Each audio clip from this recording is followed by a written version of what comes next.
Em Romanos capítulo 8, versículo 12, tem pão quentinho que hoje. Romanos capítulo 8, versículo 12, nós estamos em meia série, todos somos líderes e todos somos servos. E nós vamos prosseguir com essa temática. Deus tem colocado no nosso coração de tratarmos no âmago da questão, na nossa estrutura, mexer com as nossas estruturas.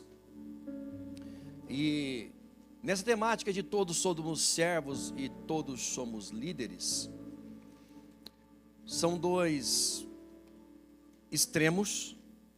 Falei isso no primeiro dia da série. E que existe uma liga que aproxima esses dois extremos, assim como existe uma força que empurra esses dois extremos. A liga que aproxima se chama filiação e paternidade. Diga filiação. Me ajuda aí. Filiação. Paternidade. A força que empurra se chama orfandade. Diga orfandade. É um nome feio, porque é isso mesmo. A orfandade, ela gera traumas em nós. E existem pessoas órfãos de pais vivos. E vou além. Existem pessoas órfãos de pais amorosos. Porque nem sempre a orfandade é culpa do pai. A orfandade também é culpa do filho. Então, Deus tem dado essa temática, que é um tema muito relevante para os nossos dias. Porque nós entendemos, a nossa igreja, ela tem uma visão. Qual é a visão da igreja Shekinah aqui em Orlando? Primeira visão, primeiro ponto, a visão da igreja é levar pessoas ao céu. Porque essa tem que ser a visão de todas as igrejas. Tirar pessoas do império das trevas, através de Cristo, e trazer para a sua maravilhosa luz. E preparar essa pessoa para chegar no céu. Mas a visão da igreja também é, enquanto essas pessoas aqui estão na terra, devemos viver como filhos de Deus aqui na terra. Então a visão da igreja é também, além de levar para você para o céu, é trazer para nós a consciência de que nós temos um Pai, e se temos um Pai celestial, nós somos filhos de um Pai que é todo-poderoso. Então a visão é restaurar essa paternidade, essa filiação, tirar a orfandade, que de algum modo talvez rodeou, e de muitas pessoas, é visível, que impregnou. Então essa é a visão da igreja. E qual é a missão então da igreja? É fazer isso ser real. É fazer isso ser real. E como podemos fazer isso ser real? Aí que é o ponto, é o X da questão. A simplicidade da coisa. Pega esse dedinho assim e aponta para os outros, sabe? Faz, você tem esse dedo aqui, ó, faz assim, ó. Lembra do ET? Lembra? Dedinho do ET. Aponta para você mesmo. A simplicidade é transformar-me. Eu preciso me transformar. Porque nós temos sempre um dedo apontado para a transformação do outro. E não enxergamos a nossa. Amém? E eu estou bem calminho hoje. Estou bem bonzinho, ó. Estou até sorrindo. Vamos lá, Romanos capítulo 8, versículo 12. Gente, antes de nós lermos esse texto,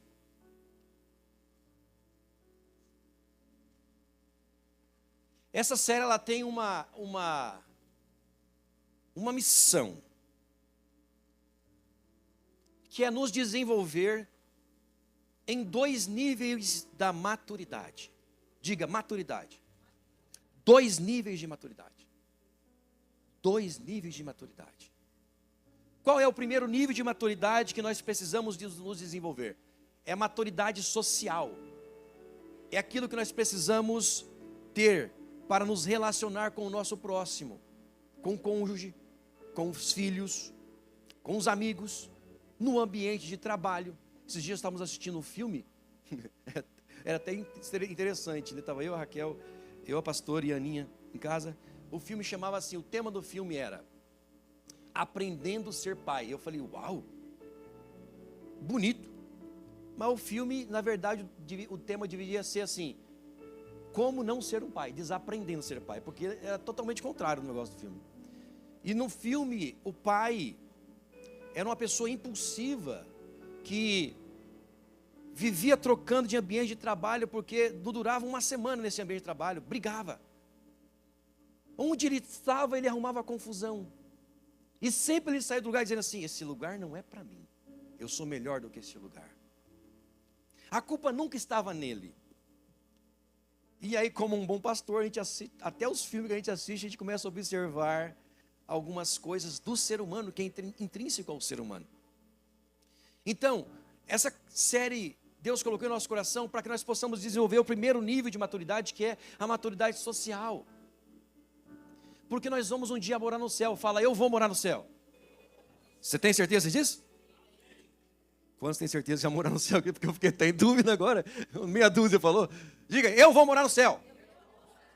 Eu sou salvo, gente. Eu vou morar no céu. Se você não vai, eu vou. Vamos ter 3 surpresas no dia do céu. Primeira surpresa. Aqueles que você tinha certeza que ia para o céu, você não vai encontrar lá. Aquele que você falava assim, esse aí, pelo amor de Deus, esse não vai não. Você vai encontrar esse cidadão lá. E a terceira surpresa é que você também vai estar lá. Então tu é salvo, meu irmão, não porque você merece alguma coisa. Aliás, o inferno está cheio de pessoas que merecem estar no inferno. Agora o céu vai estar cheio de pessoas que nunca mereceram estar no céu. Mas nós só estaremos lá porque a graça de Jesus. Era para você ter dado um glória aí, crente pentecostal. A graça de Jesus nos alcançou. Pelo amor de Deus. Então o primeiro nível da maturidade é social. Nós precisamos nos relacionar. Está entendendo aí, Ricardo? Tudo? Meu Deus, 2 venezuelanos que entendem português melhor que nós, gente. Um do lado do outro ainda. Meu Deus do céu. Segundo nível da maturidade é espiritual. E essa aqui é importantíssima. Por quê? Quando nós desenvolvemos a maturidade espiritual, nós entendemos que o nosso Pai Celestial, Ele é especialista em nos ensinar e nos moldar.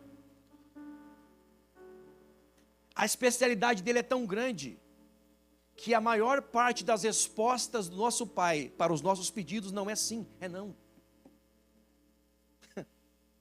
O não dele é didático. O não dele nos ensina. O não dele nos direciona. O não dele nos coloca de volta à rota.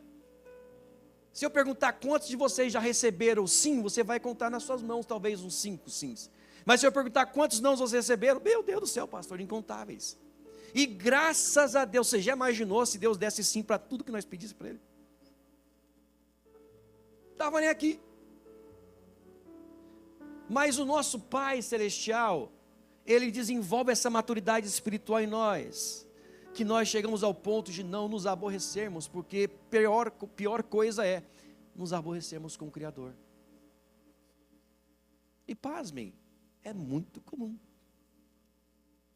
É muito comum. Então a maturidade espiritual ela é muito mais importante do que a social, sabe por quê? Porque a espiritual independe da social, mas a social depende da sua maturidade espiritual. Porque primeiro você gera uma maturidade espiritual, onde você entende a revelação de quem você é em Deus e de quem Deus é em você. Aí a partir disso, meu irmão, a maturidade social chega. Então essa série vai estar sempre deambulando aqui. Eu preguei o primeiro dia, pastor o segundo, pastor Glauber o terceiro, o pastor Josista me pregou. Vai estar sempre passeando entre esses 2 níveis de maturidade. Se eu consigo mandar uma imagem para vocês aí agora, vocês conseguem colocar na tela para mim? Consegue, né? Eu quero mostrar para vocês, eu falei que vai vindo coisas quentinhas e a gente tem que compartilhar. Eu vou compartilhar com vocês aqui. Vou mandar no da igreja aí, né? Me dê um minuto, gente. Aqui é assim, ao vivo. Cores, enviei. Chegou? Tá bom. Quando chegar, você abre para mim. Esse quadro que eu vou mandar, essa imagem que vamos colocar na tela, é uma pesquisa que fizeram entre 2 pessoas. Influentes, o primeiro você vai saber o nome. Reverendo Jonathan Edwards. Alguém já ouviu falar dele? aquele que tem vários sermões e vários livros, mas o mais famoso, o best-seller dele é Pecadores às Mãos de um Deus. Não chegou? Vou mandar no WhatsApp de quem? Do Rafa. Vamos lá. Jonathan Edwards é o primeiro. O outra pessoa, outro cara é o... Eu não consigo fazer duas coisas ao mesmo tempo, gente. Deixa eu mandar a imagem primeiro aqui. Tentei aqui. Eu ia falar coisa nada a ver agora. TDAH, isso mesmo. Mandei pro Rafa. Eu estava onde? Jonathan Edwards. E o segundo é Marcus Jukes. Jonathan Edwards, um reverendo neto do primeiro reverendo da igreja presbiteriana. Ele herdou essa igreja e se tornou pastor. Pra você ter ideia, Jonathan Edwards entrou na faculdade de teologia com 14 anos de idade. E foi o primeiro a se formar na turma dele. O cara é um exemplo, foi um exemplo. E educou a sua família toda, aí sim, educou a sua família toda nos caminhos do Senhor. Já o outro cidadão, Marcus Jukes, era um ateu. E como ateu não cria em Deus, e educou a sua família toda longe dos caminhos do Senhor. Isso aqui não foi eu que fiz essa pesquisa. Harvard fez essa pesquisa com as duas descendências. A primeira descendência de Jonathan Edwards, eles pesquisaram 1.394 descendentes deles. Desses aí, 3 eram reitores de universidade, presidentes de universidades. 3 foram senadores dos Estados Unidos. 65 professores de universidade. 75 oficiais de exército e marinha. 100 pregadores e missionários, entre eles as filhas de Jonathan Edwards. Um vice-presidente dos Estados Unidos, isso aqui eu não sabia, quando eu fui agora no túmulo, visitar o túmulo de Jonathan Edwards, eu descobri que o neto dele foi vice-presidente dos Estados Unidos. 80 altos funcionários públicos, 250 formados em universidade, 30 juízes, 100 advogados, 60 médicos e 60 escritores de destaques. Importante dado, a família, a descendência, não teve um custo nenhum para o país, os Estados Unidos. Nenhum custo sequer. Oi? Nunca dependeram de benefício. Não deram nenhum custo. Agora, os descendentes de Marcus Jukes, já vai por aí. O número é expressivo, até na quantidade de descendentes que eles não se compara. Enquanto um foi 1.300 e pouco, aqui foi 540. Dos 540, 310 morreram como indigentes. Pastor, isso aqui é regra? Não estou falando de regra. Eu estou falando de escolhas. Eu estou falando de decisão. Nós temos o poder de decidir, de escolher. É sobre isso que estamos falando aqui. 310 morreram como indigentes, 150 foram criminosos, e desses, 78 assassinos. Era para vocês falar assim, uau. 100 alcoólatras, mais da metade das mulheres prostitutas. Uau, o uau é agora. A família custou 1.250.000 para o governo. Uau, me ajude a pregar. Gente, na sociologia existe a regra das 5 gerações. O que a regra das 5 gerações nos ensina? Que aquilo que você fomenta para a sua família, o que é fomentar? É pavimentar, é construir a escada. Aquilo que você constrói para os seus filhos, vai servir para os seus filhos e para as próximas 4 gerações. Diga uau de novo. É decisão que nós devemos tomar. Isso tem tudo a ver com aquilo que nós entendemos sobre ser filho e sobre ser pai. Nós só podemos dar aquilo que temos. Como eu posso querer ser um bom pai se eu não aprendi a ser um bom filho? Ontem ainda estava conversando com um amigo, e esse amigo falou, eu não tive um amigo que está me olhando agora, eu não tive um contato com meu pai assim. E o meu medo é replicar isso para o meu filho. Na verdade, eu até já vejo algumas ações assim no meu filho, e isso é uma verdade. Mas isso não significa que obrigatoriamente você vai passar isso para o seu filho. Uma orfandade, qualquer sintomas desse. A verdade é, hoje você tem o direito de escolher. A Bíblia do Senhor fala, ei, eu te apresento o caminho. Vida ou morte, bênção ou maldição. Escolha o que você quiser seguir. Se eu puder te dar um conselho, escolha vida.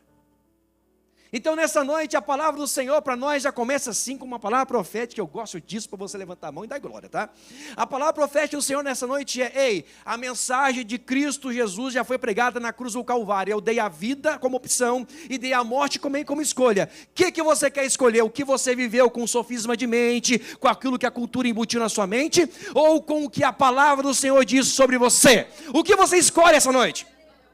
Se você escolher o que você aprendeu com a sua cultura, não tem problema. Aliás, tem um grande problema sim. Você vai perecer, a sua geração vai perecer e 4 gerações depois também podem perecer.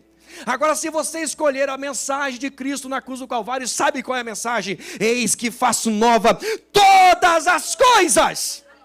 Eu vou repetir, eis que faço nova todas as coisas. Se você acredita nisso, levante a mão para o céu e diga, eu tomo posse disso que é novo. Aleluia! É sobre isso, gente. Eu falei que estava calminho, já comecei a gritar, meu Deus do céu. Deus tem colocado então essa temática em nosso coração. Vamos lá. Romanos capítulo 8, vamos ler. Versículo 12. Assim, pois, irmãos, somos devedores, não à carne, como se tivéssemos obrigados a viver segundo a carne. Segura aí, nós vamos seguir com mais textos. Primeira coisa que Paulo está nos ensinando aqui, inspirado pelo Senhor, é que nós devemos identificar, entender a quem nós somos devedores. Ele coloca aqui a opção.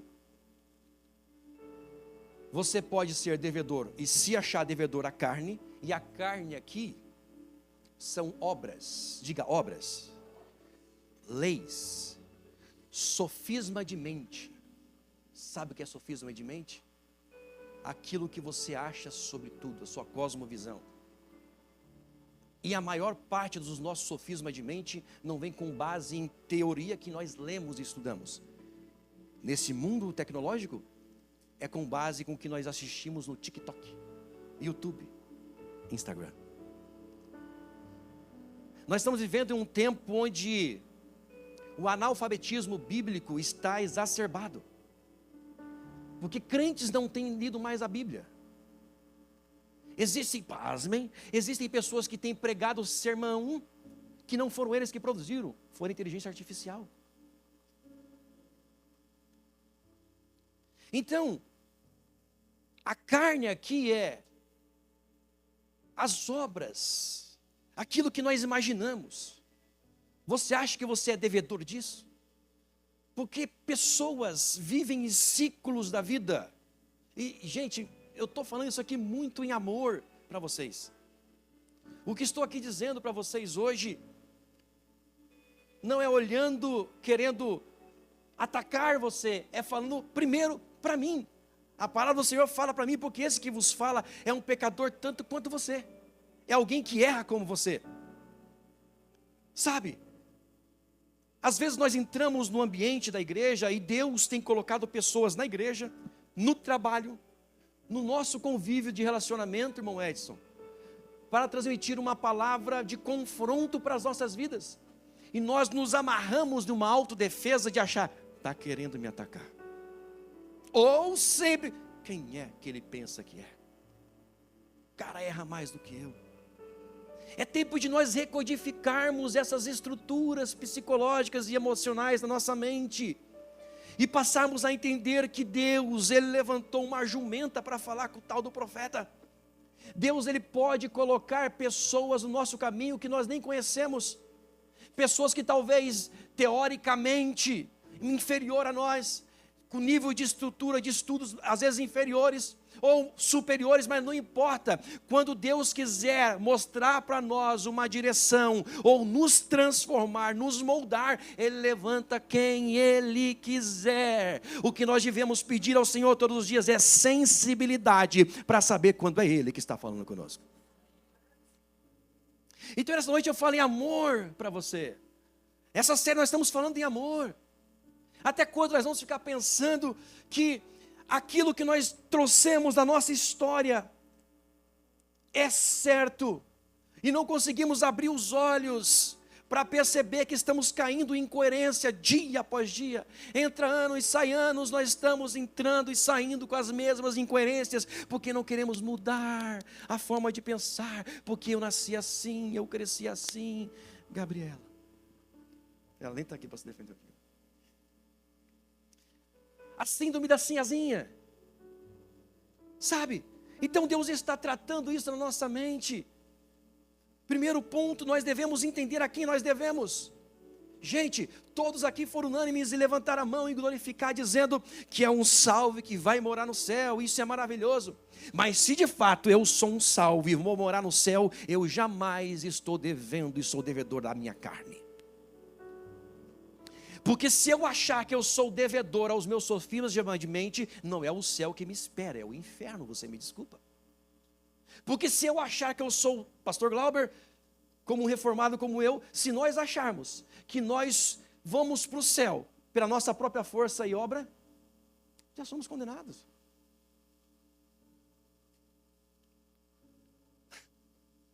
Então se eu pensar que minha forma de agir vai além, quem é Paulo para poder me ensinar? Quem é Pedro para poder me ensinar? Você pode não falar isso, mas a partir do momento que você olha para o texto bíblico e põe em xeque o que está escrito ali, é isso que sua mente está reproduzindo, amiga e amiga. Quando alguém usado por Deus traz uma palavra simples aqui dizendo, Jesus disse, quer me seguir? Negue-se a si mesmo, tome a sua cruz e siga-me. Você fala, meu Deus, é isso que ele vai pregar? A sua mente está reproduzindo apenas isso. Eu sou devedor das minhas obras. Primeiro ponto que o Paulo está nos ensinando aqui. A quem é que você deve? As suas obras? Lógico que não. Se não é suas obras, só existe outra forma de você dever. A quem? A Cristo Jesus, porque esse morreu e ressuscitou por mim. Minha dívida é a Cristo. E como é que vou pagar essa dívida? Não tem como. Porque ele morreu por graça. Ele não morreu de graça. Se fosse de graça, não teria derramamento de sangue. Ele morreu por pura graça. Derramou o seu sangue até a última gota, quando não tinha mais. E antes de morrer, ele falou, Pai, a ti entrego o meu espírito. Perdoa esses homens, porque eles não sabem o que eles estão falando e fazendo. Está consumado, tetelestai. Está consumado. Isso não foi de graça, isso custou um alto preço que eu e você jamais poderíamos pagar. Então não é o seu sofisma de mente que você deve. Não é o seu achismo, não é a sua cosmovisão que vai te levar a lugar nenhum. Você vai ficar rodando em ciclos a vida inteira, por causa da sua cosmovisão, porque você ainda não quis aceitar que a graça de Cristo te alcançou e vai te levar para o céu. Mas nessa noite nós vamos sair daqui com a vívida certeza de que a nossa dívida está em Cristo Jesus, porque Ele pagou essa dívida. Não é por mim, não é por você. Primeiro ponto então, como se tivéssemos obrigados a viver segundo a carne, porque quando eu penso que sou devedor da carne, eu tenho que viver obrigado a viver segundo a carne. Você pode até pensar assim, mas eu não acho que eu sou devedor da carne. Então por que você vive segundo ela? Parou para pensar isso? Não, eu não tolero certas coisas não, pastor. Eu sou, meu Deus do céu. Se pisar no meu calo, eu dou 2 pisão no calo do indivíduo. Se bater na minha face, eu bato na outra.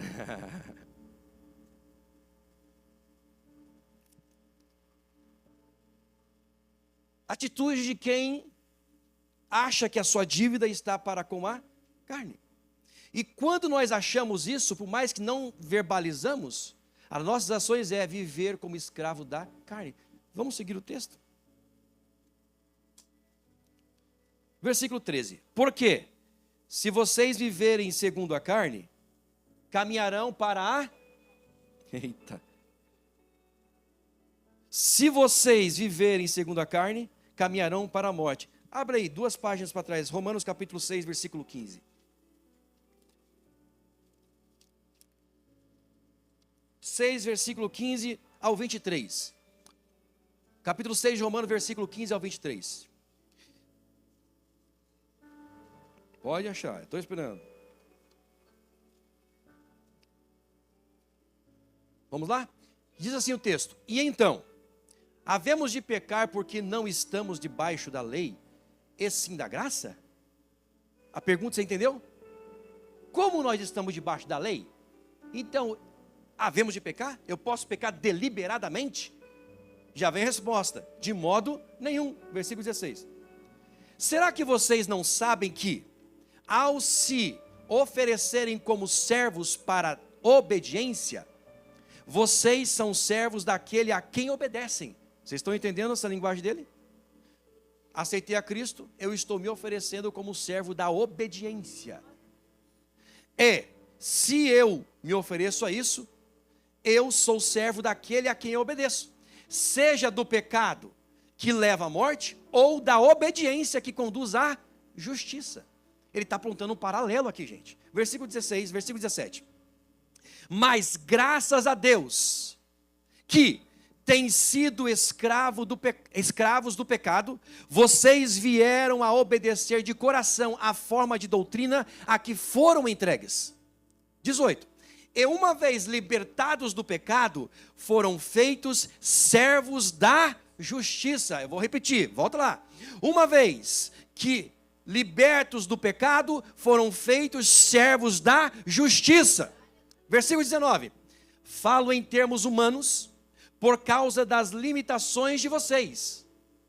Assim como ofereceram os seus membros para que fossem escravos da impureza e da maldade, que leva à maldade, assim ofereçam agora os seus membros para que sejam servos da justiça para a santificação. Gente, isso aqui é muito forte. Versículo 20. Porque quando vocês eram escravos do pecado, ele está apontando para o tempo presente ou para o tempo passado? Passado. Eu estou falando com crentes salvos no Senhor Jesus aqui, amém ou não amém? Amém. Então está apontando para o passado, porque quando vocês eram escravos do pecado, estavam livres em relação à justiça. Agora lá, versículo 21. Naquele tempo, que frutos vocês escolheram? Não precisa nem pensar, né? Não precisa nem responder, né? Somente as coisas de que agora vocês se envergonham. Os frutos, se lembrar, nós não queremos lembrar porque dá vergonha. Dá vergonha. Porque o fim delas é a morte. Versículo 22. Agora, porém, libertados do pecado, oh glória, transformados em servo de Deus, oh glória, o fruto que vocês escolhem é para a santificação. E o fim neste caso não é a morte, não é a morte, não é a morte, não é a morte, porque o fim neste caso é a vida eterna, a vida eterna. Ah, cadê o crente pentecostal essa noite? É a vida eterna para você, meu querido. Oh, Jesus. Olha lá, 23. Porque o salário, eu vou falar até baixinho isso aqui. O salário do pecado é agora eu vou gritar, tá? Mas o dom gratuito de Deus é a vida eterna em Cristo Jesus, o nosso Senhor. Você pode aplaudir a esse Jesus, pelo amor de Deus. Oh, glória! Então, voltamos lá para o capítulo 8, nós estamos no versículo 13. Eu quero acabar esse capítulo inteiro, tá? Não vou não. Porque se vocês viverem segundo a carne, caminharão para a morte. Agora a segunda parte. Mas, portanto, todavia, se pelo Espírito, olha ali, queridos, se pelo Espírito mortificarem os feitos do corpo, certamente viverão. Aqui está dizendo que, sabe, Às vezes a gente ora e fala: Senhor, me perdoa, eu não consegui. Quantas vezes eu me peguei no meu quarto, quando eu falo quarto, no meu lugar de oração, falando: Deus, perdoa-me, eu não consegui. A minha carne foi mais forte, os hábitos, foi terrível, foi difícil, me perdoa.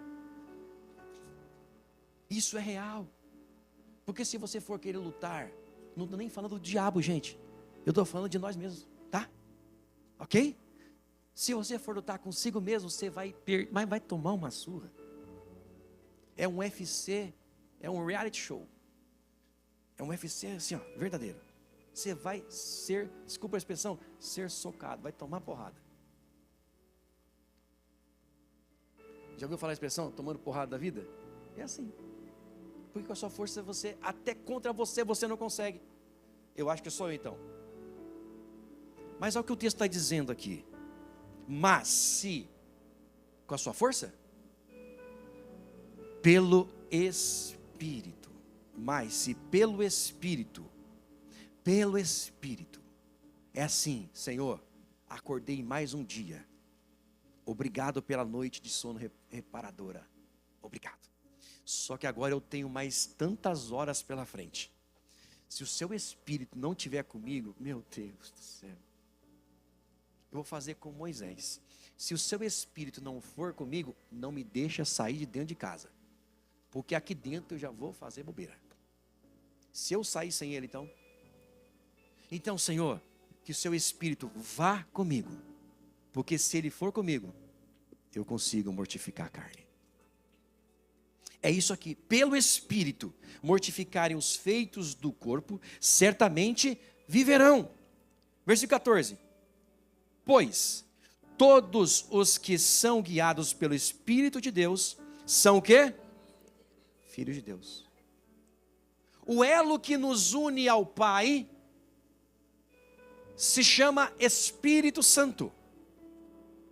O próprio Jesus disse isso: antes de ser assunto aos céus, vou para o Pai, mas não vos deixarei. Espera aí, me ajuda a pregar, gente, pelo amor de Deus, você não lê a Bíblia não? Vou para o Pai, mas não vos deixarei. A palavra é órfão, gente, no texto, órfãos. Pois eu enviarei um outro. Antes de falar quem é, ele fala: enviarei um outro. O outro significa: enviarei alguém tanto quanto eu, a saber, o Espírito Santo. Esse será o consolador, e no original é o ajudador de vocês.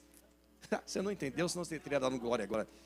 Jesus, antes de ser assunto ao céu, falou assim: ei, eu vou subir, vou preparar lugar, na casa do meu pai há muitas moradas, e aquilo tudo que você sabe, que você glorifica a Deus por isso, porque somente bondade dele para fazer isso por nós. Mas ele foi além. Ele falou: vocês vão ficar aqui aguardando, e ninguém sabe o dia nem a hora em que o Pai vai voltar e vai enviar o Filho para buscar a sua igreja. Como vocês não sabem, eu não vou deixar vocês sozinhos como órfãos aqui. Não vou deixar, não. Sabe por quê? Porque por causa de mim, que morri e ressuscitei, agora vocês são adotados em Cristo pelo Pai. Só que se eu for deixar vocês sozinhos, vocês vão se sentir como órfãos, e eu não vou fazer isso, porque o Pai me chamou de volta, mas o Pai está enviando o Espírito Santo, ajudador, consolador, que estará com vocês todos os dias. Ei, você não entendeu? Eu quero aqui explicar melhor para você. Sabe o que Jesus falou? Vem cá, eu já sei que você não vai ter capacidade sozinho de vencer a própria carne. Eu já sei que você sozinho não vai ter capacidade de vencer este mundo. Eu sei, por isso que eu vim aqui e já venci. Como eu já venci, se eu voltar e deixar vocês sozinhos, vocês vão perder tudo. Eu vou enviar o Espírito Santo. Então acredita, meu irmão, todos os dias antes de sair da sua casa, fala: Espírito Santo, vai na minha frente. Todos os dias, quando você começar a trabalhar, fala: Espírito Santo, vai comigo. Quando você entrar no seu carro, fala: Espírito Santo, eu só vou mover daqui se o Senhor for comigo. Você já teve a experiência de andar, viajar por esse país, dirigindo, sentindo a presença do Espírito Santo? Você já teve o prazer e o privilégio, enquanto você está trabalhando, meu irmão, com a drill na mão, com a marreta na mão, seja lá com quem você trabalha, você sentir a presença inenarrável do Espírito Santo? Então começa a pedir, porque o Espírito Santo foi enviado para caminhar com você, para ajudar você e para levar você para o céu, ao encontro de Jesus Cristo. Oh, glória! Eu sinto a presença dele aqui. Vou tomar água.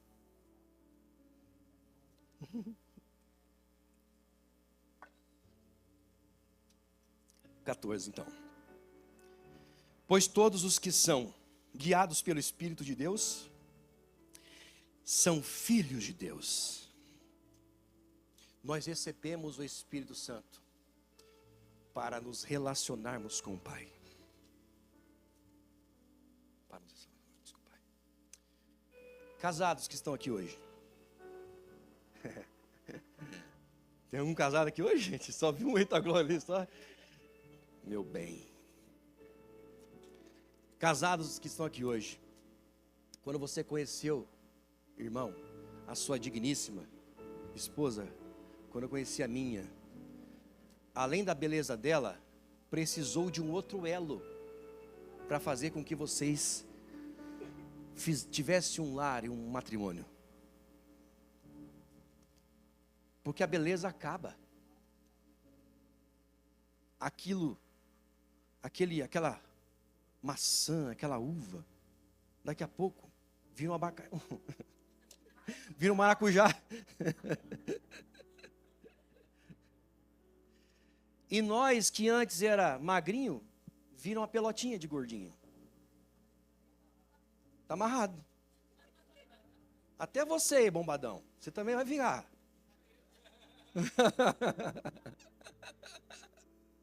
Ai de nós não tomar testosterona, né, Warner?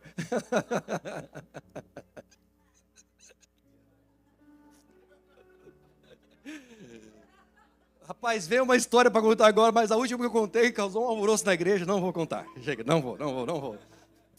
Amém, né, pastor? Eu não me perdi na linha de raciocínio. Eu sou dislexo, mas eu me pego. Deixa eu voltar para o Warner. Eu lembro onde eu parei. Os casados. Obrigado, reverenda Márcia. O elo que nos une não é a beleza. A beleza é a atração física, cara.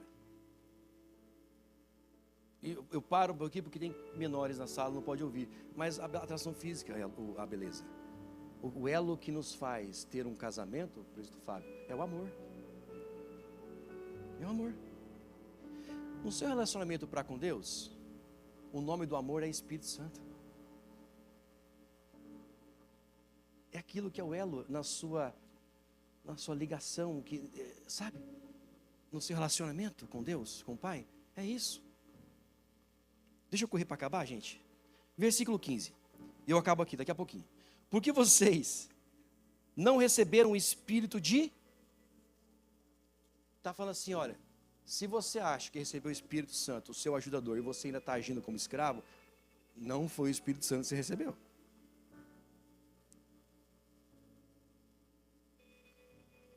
Porque o Espírito Santo não é esse escravo, não.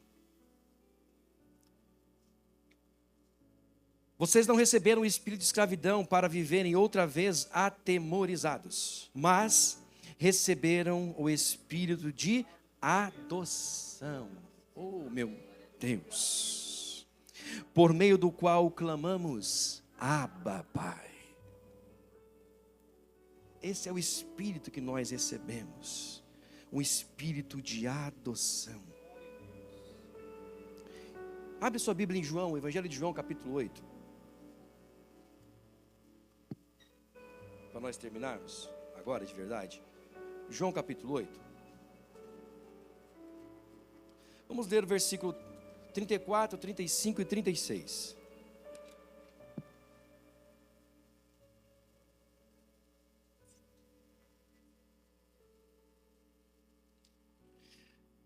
Para nós poder entender isso aqui, 2 minutinhos só tentarei ser sucinto. O contexto histórico está a partir do capítulo 7. Quando Jesus está com seus irmãos e está tendo em Jerusalém a festa dos tabernáculos. Festa dos tabernáculos é uma das 3 festas que acontece anualmente no contexto judaico. A festa dos tabernáculos é a famosa festa do Sukkot. A segunda festa que acontece entre o povo judeu é a Pessá, a festa da Páscoa. A terceira festa é o Shavuot, a festa das primícias. Ou no Novo Testamento, a partir de Atos dos Apóstolos, capítulo 2, é a festa de Pentecoste, que você mais conhece. Aqui era a época das festas dos tabernáculos, da Sukkot. Então, a festa dos tabernáculos significava o seguinte: o povo judeu, eles iam ao templo para festejar, como uma forma de lembrar-se da santidade do Senhor, da santidade de Yahvé. Festa dos tabernáculos. Iam lá, festejavam para se lembrar da santidade de Yahvé. Então aqui, estava tendo em Jerusalém. Porém, Jesus estava sendo procurado para tirarem a vida de Jesus. Vocês estão comigo aqui? Para tirarem a vida de Jesus. Então, os irmãos de Jesus foram para a festa. Jesus ficou, não falou que iria. E pensou assim: eu quero estar na festa. Eles não podem me ver, mas eu quero vê-los. Eles podem não me enxergar, mas eu quero enxergá-los. Então Jesus, ele se camuflou. Não está esse termo aqui no texto, mas está dizendo que Jesus não se fez ser percebido. Então vamos usar a expressão camuflo. Ele se camuflou e foi para a festa. Lá na festa aconteceu algo incrível. Você vai entender do que eu estou falando. Ninguém estava vendo Jesus, mas Jesus estava vendo todos na festa. Você não pegou, né? Os olhos das pessoas não estavam contemplando Jesus, pastor Glauber, mas os olhos de Jesus estavam contemplando todos da festa. E ele olhando e procurando todos, sabe o que Jesus observou? Vamos ver se você sabe o nome disso aqui. Pessoas pelos cantos, cochichando, murmurando. E o nome que estava em tema era o nome de Jesus. Isso em nossas palavras é fofoca, né? Opa, falei. Jesus olhando, observando, as pessoas pelos cantos fofocando, murmurando. E uns falavam assim: ele é um homem bom. Os outros: não, ele é um falso profeta, ele é um mentiroso, ele é um enganador. Eles não sabiam que Jesus estava ali. Os olhos deles não viam, mas os olhos de Jesus enxerga todas as coisas. Aí os líderes religiosos estavam procurando Jesus, perguntando: ele deve estar por aqui, vamos procurar ele. Mas ninguém via Jesus. Aí de repente, Jesus olhou para o templo e tinha uma multidão no templo. E Jesus falou assim: eu preciso falar, eu preciso corrigir esse povo. Eles estão murmurando por falta de conhecimento, eu preciso ensinar eles. Aí o texto vai dizer que Jesus aparece no templo, tira o que estava camuflando, e se apresenta para eles e começa a ensinar. O ensino de Jesus era tão forte, nós vamos ver o ensino de Jesus. O ensino de Jesus era tão forte que os líderes religiosos estavam falando assim: como pode essa pessoa que não tem estudo algum falar com tanta profundidade assim? O ensino de Jesus era tão grande que aqueles que queriam matar Jesus nem perceberam que Jesus estava ali, porque as palavras estavam confrontando. Então Jesus chega e começa a ensiná-los. E ele diz no versículo 16 do capítulo 7: o meu ensino não é meu, mas daquele que me enviou. Se alguém quiser fazer a vontade de Deus, conhecerá a respeito da doutrina, se ela é de Deus ou se eu falo por mim mesmo. Capítulo 7, versículo 16, estou lendo. Versículo 18 agora: quem fala por si mesmo está buscando a sua própria glória, mas o que busca a glória de quem o enviou, esse é verdadeiro e nele não há falsidade. Você percebe? Capítulo 7, versículo 18. No meio do ensino de Jesus, ao ver os fofoqueiros, capítulo 7, versículo 18. O meio do ensino de Jesus foi esse: quem fala por si mesmo está buscando a sua própria glória. Ou seja, quem está falando dos outros, na verdade, está revelando só quem é a si mesmo. Mas aquele que busca a glória de quem o enviou, não fala de si. Esse é verdadeiro, e nele não há o quê? Falsidade. Em outras palavras, ele está falando assim: vocês é um bando de falso, que fica pelos cantos falando da vida dos outros. Agora, é nesse contexto que Jesus está ensinando o povo. Agora vai lá para o capítulo 8 que eu falei para vocês. Capítulo 8. Versículo 34. Jesus está falando agora, o sermão continuou. E Jesus está falando de uma verdade que liberta agora. Então ele começa a falar agora no versículo 34. Jesus respondeu. Capítulo 8, versículo 34. Em verdade lhes digo, que todo o que comete pecado é escravo do pecado. O escravo não fica sempre na casa. O filho, sim, fica para sempre. Se, pois, o filho os libertar, vocês serão verdadeiramente livres. Bem sei que vocês são descendência de Abraão. No entanto, estão querendo me matar, porque a minha palavra não está em vocês. O que Jesus está falando, dentre tantas outras coisas, é justamente isso aqui que eu quero pegar esse link para a nossa maturidade espiritual e social. Cuidado com o que você fala. O que você fala, você está simplesmente verbalizando o que está dentro de si mesmo. E às vezes você usa o nome de outros para poder verbalizar o que está cheio dentro de você.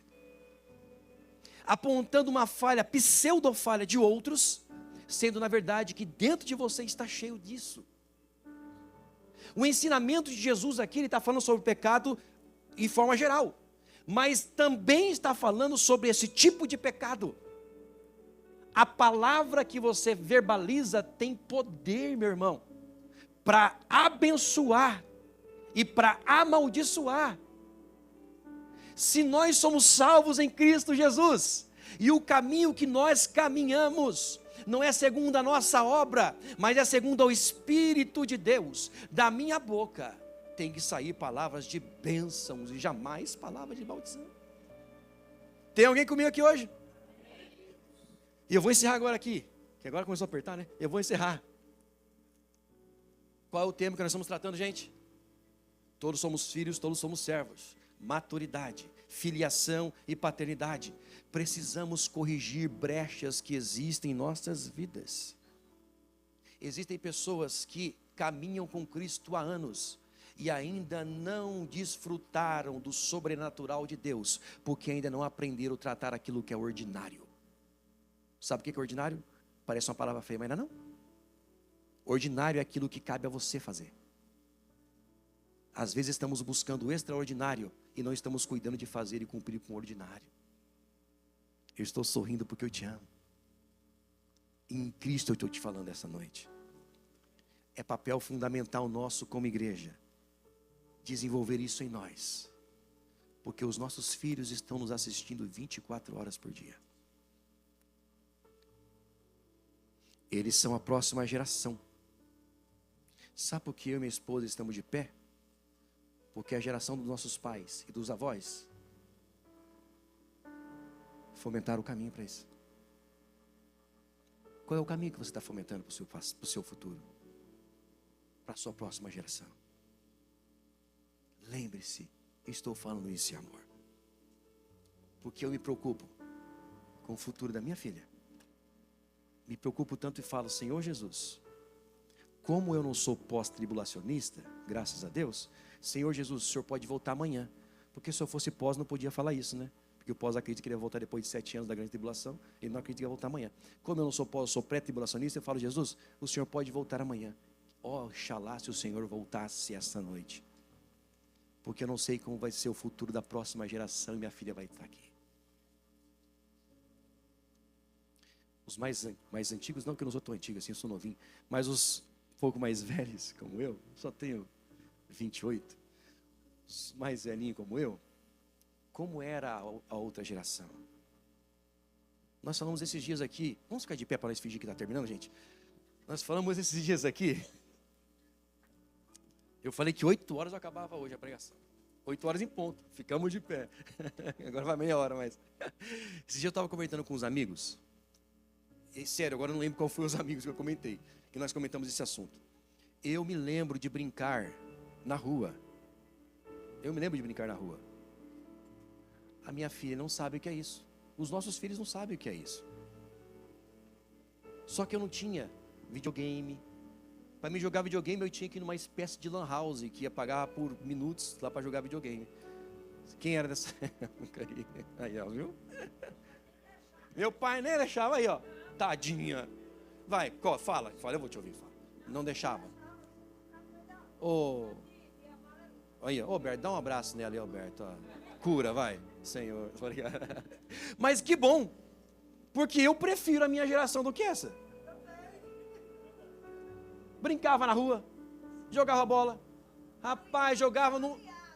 Olha, rapaz, essa aqui é. Por isso que o pai dela não deixava, bicho, era revoltada, velho. Eu jogava futebol no asfalto, arrancava a tampa do dedo, descalço, arrancava o tampão do dedo direto. Aí a gente fala assim, meus filhos não fazem isso, não querem fazer isso. Não é que eles não querem. Pensa comigo.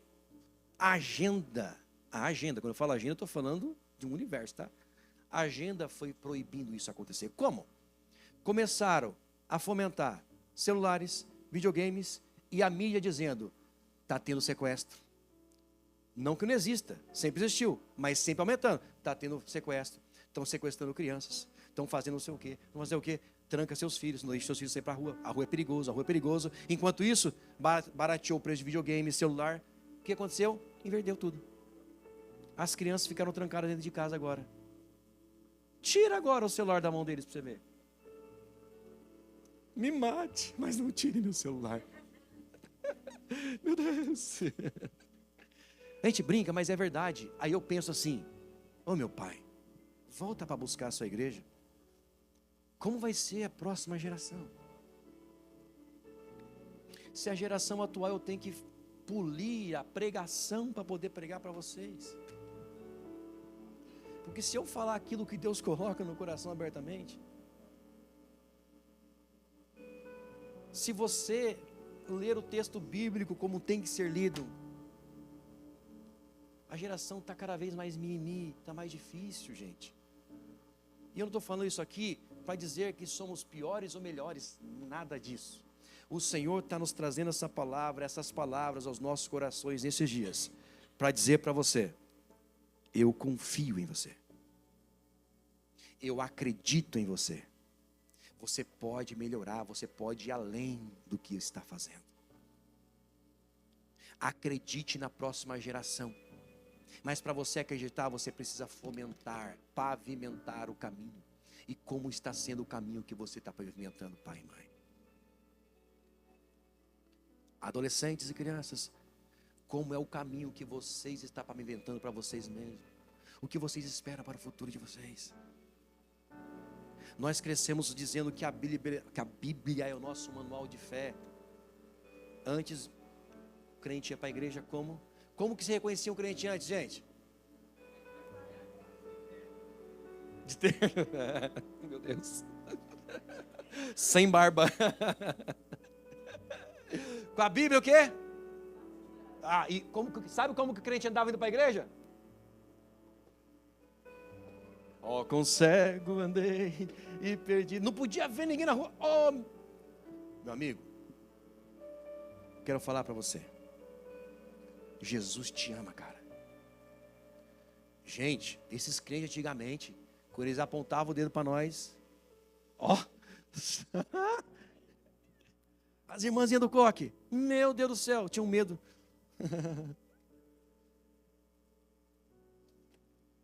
O crente de hoje em dia nem Bíblia traz para a igreja, falei. Nem Bíblia traz para a igreja. Tem telão, pastor, para que Bíblia? Não, gente. Vamos continuar carregando. É uma cultura dos céus para as nossas vidas. Essa mensagem que Deus está dando para a gente nesses dias é para nos trazer à existência, à memória, aquilo que nos dá esperança. Que esperança é essa que nós temos longe desta palavra? Que esperança nós queremos dar para os nossos filhos? Se dentro de casa nós falamos palavrões,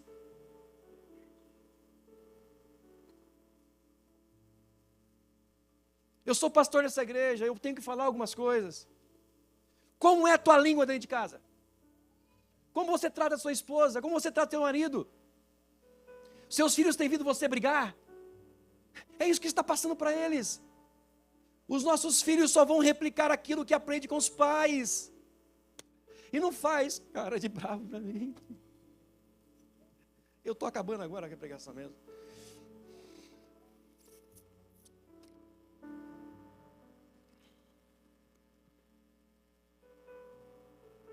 O Senhor tem dado para a igreja ouvidos que escutam. Em Apocalipse fala isso. Ouvidos para ouvir.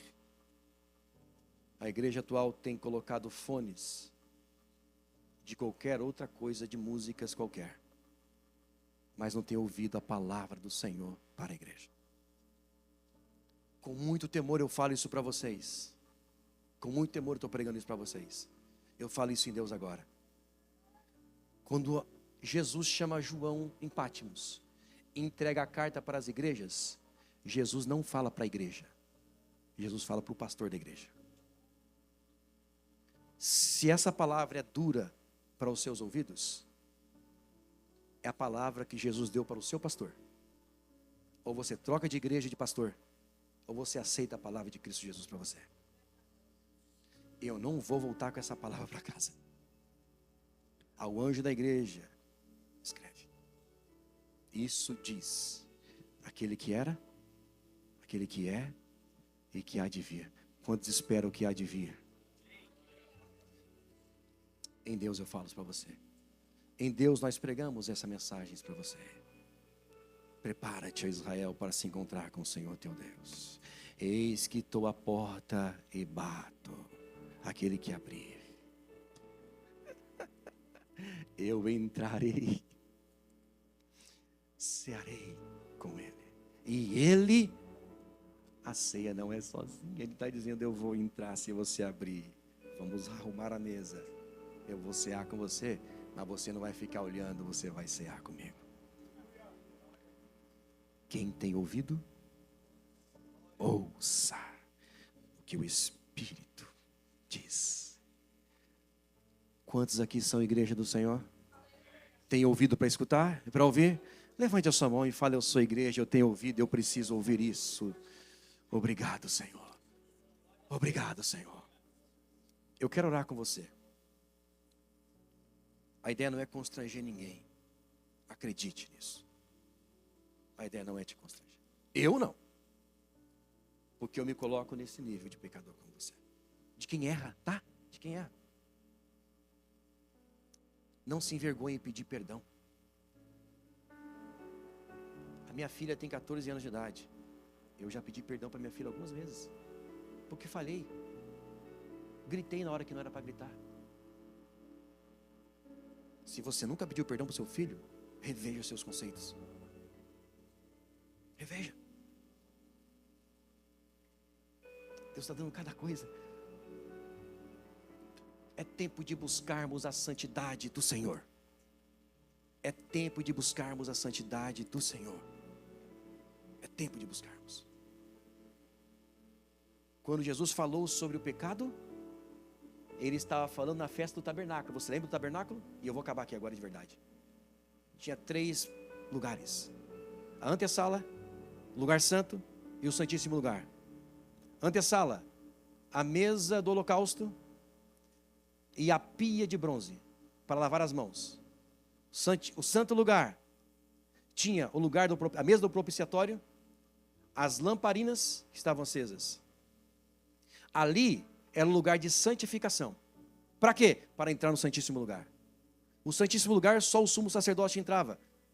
Ele tinha que entrar de frente e tinha que sair de ré, porque ele não poderia dar as costas à arca da aliança, porque é ali que o Senhor descia e se apresentava. Quando Jesus morreu, o véu se rasgou alto a baixo. Está dizendo: a antessala continua, se lave. Quer entrar na minha presença? Não é de qualquer jeito, se lave. Alguém está pegando aqui, né? Se lave. A pia de bronze continua no mesmo lugar, na antessala.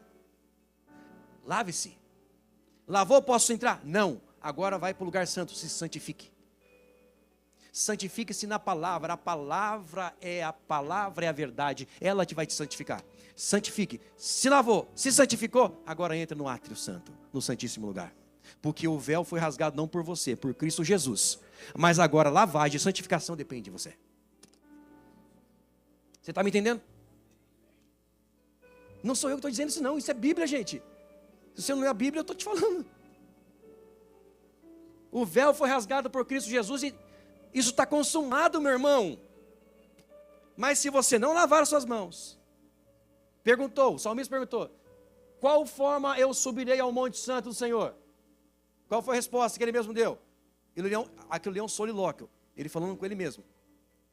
Como eu subirei ao Monte Santo do Senhor? Mãos limpas, coração puro. Está falando de pia de lavagem no lugar do átrio. Se lave. Se santifique. Agora, entra pelo véu que foi rasgado por Cristo Jesus. Eu quero nessa noite orar com você. Se você acredita que você precisa fazer um concerto com Deus. É noite de ceia. Você participou da ceia. É o lugar certo, é a hora certa, é o dia certo de você fazer isso. Me ajude. Faça com o Senhor esse concerto.